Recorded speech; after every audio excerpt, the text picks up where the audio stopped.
Salut Brigitte, merci pour ton excellente question.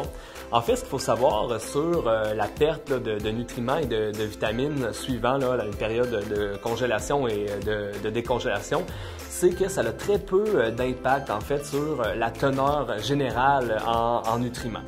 Ça va avoir beaucoup d'impact toutefois sur la vitamine C, parce que la vitamine C, elle va être très fragile. Donc, c'est sûr qu'on va la retrouver plus communément dans les fruits et les légumes.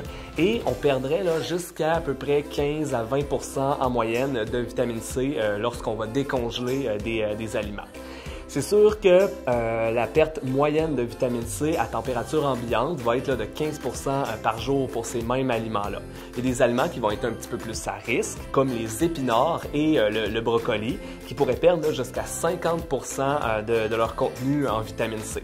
C'est sûr que lorsqu'on va considérer d'autres aliments, comme les viandes, les volailles, les poissons, on va avoir très peu de pertes au niveau nutritionnel.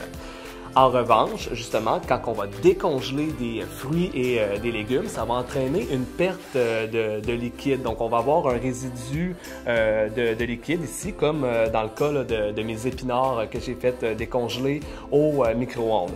Donc, dans ce liquide-là, on va retrouver beaucoup de vitamines qui vont être hydrosolubles, donc solubles dans l'eau. Ça va être notamment le cas de la vitamine C et des vitamines B.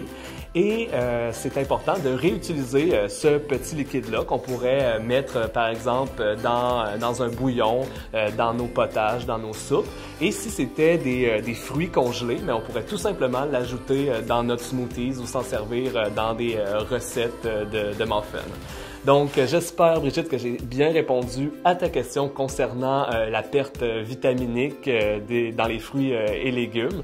Et en fait, si vous avez d'autres questions par rapport à la nutrition ou à la saine alimentation, n'hésitez surtout pas à me les poser sur la foire aux questions sur le site d'Atable Québec.